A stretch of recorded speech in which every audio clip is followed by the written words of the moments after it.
तो क्या बरकरार है मोदी मैजिक? झारखंड की जनता ने इसका जवाब हां में दिया है, जबकि जम्मू कश्मीर की बात की जाए तो यहां पर पेच फंसा हुआ है।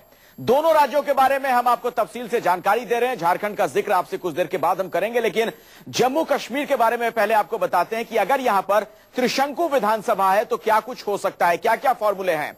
एक तो यह कि पीडीपी और बीजेपी साथ आ जाए तब यह आंकड़ा 53 तक पहुंचेगा, लेकिन इसकी संभावना बहुत कम है। दूसरी स्थिति यह बनती है कि पीडीपी को कांग्रेस समर्थन दे दे और बाकी निर्दलीय जो है वो भी समर्थन दे दें, तब यह आंकड़ा 47 तक पहुंच जाता है। एक और स्थिति है, उसमें बीजेपी और एनसी साथ में आ जाए और आदर्श का समर्थन ले लें।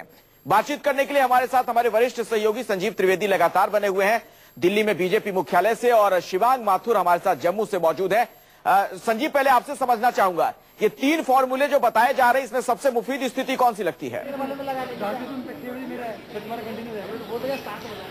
देखिए, भारतीय जनता पार्टी मुख्यालय से संदेश फिलहाल यही है अखिलेश की चाहे फॉर्मूला जो भी हो, इस बार श्रीनगर में सत्ता में होना चाहिए भारतीय जनता पार्टी को। अब से कुछ देर पहले अमित शाह यहाँ प्रेस कॉन्फ्रेंस कर रहे थे और तरह तरह से उनसे यही सवाल पूछा गया और हर सवाल का उन्होंने एक ही जवाब दिया अखिलेश, और वो ये था कि इस बार हमें वहां सरकार बनाना है और सारे ऑप्शंस खुले हुए हैं। हालांकि इस लाइन अपने आप में बहुत मीनिंग होता है, लेकिन यहाँ मीनिंग सिर्फ इतना था कि या तो पीडीपी से समर्थन हमें मिल जाए या फिर हम पीडीपी को समर्थन कर दे या फिर नेशनल कॉन्फ्रेंस के साथ आ जाए। कोई आइडियोलॉजिकल बैरियर इन दोनों दलों के साथ भारतीय जनता पार्टी की आज की तारीख में नहीं है। और ऐसे में जबकि एक त्रिशंकु विधानसभा है, जो पहले अप्रोच करेगा और जल्दीबाजी दिखाएगा सरकार उसकी बनेगी। इस कारण से कल ही पार्लियामेंट्री बोर्ड की बैठक बुला ली गई है और उम्मीद यही की जा रही है कि भारतीय जनता पार्टी हर उस फॉर्मूले के लिए तैयार है जो सरकार में बीजेपी को जगह देती है। जी चलिए संजीव, आता हूं मैं दोबारा आपके पास। शिवांग माथुर भी जम्मू से हमारे साथ लगातार बने हुए हमारे सहयोगी।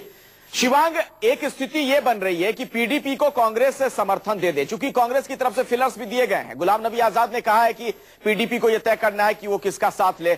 ऐसे में वहां से क्या जानकारी आपको मिल रही है, क्या पीडीपी इसके लिए तैयार है? देखिए, एक कंफ्यूजन की स्थिति है। अगर जब आप ऑन कैमरा किसी नेता से पूछते हैं, चाहे वो किसी भी दल का हो, तो वो कहता है कि पार्लियामेंट्री बोर्ड तय करेगा, हमारे बड़े नेता तय करेंगे। लेकिन कहीं ना कहीं एक दूसरे को, हर दलों ने एक दूसरे को संकेत दे दिया है।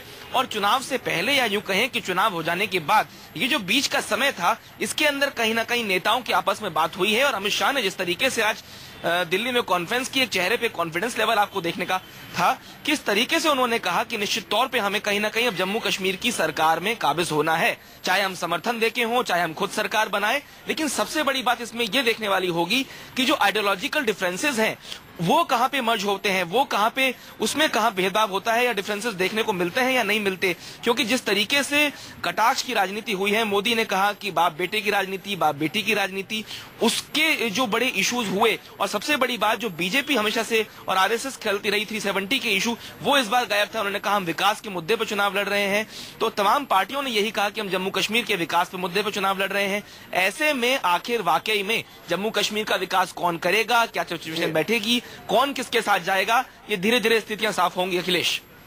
चलिए शिवांग, दोबारा आपके पास हम लौटेंगे, लेकिन फिलहाल अपने दर्शकों को अब झारखंड के बारे में जानकारी देते हैं। झारखंड की बात की जाए तो यहां पर भारतीय जनता पार्टी की सरकार बनने जा रही है और राज्य का जब से गठन हुआ झारखंड का, उसके बाद से यह पहला मौका होगा जब कोई एक पार्टी अपने दम पर सरकार बनाने जा रही है। बीजेपी ने सहयोगी पार्टी आजसू के साथ 81 सदस्यों वाली विधानसभा में पूर्ण बहुमत हासिल कर लिया है। अंतिम नतीजे अभी आने वाले हैं, लेकिन इतना तय है कि सरकार बीजेपी की बनेगी। सीएम के लिए बीजेपी के राष्ट्रीय उपाध्यक्ष रघुवर दास का नाम अभी फिलहाल सबसे आगे चल रहा है।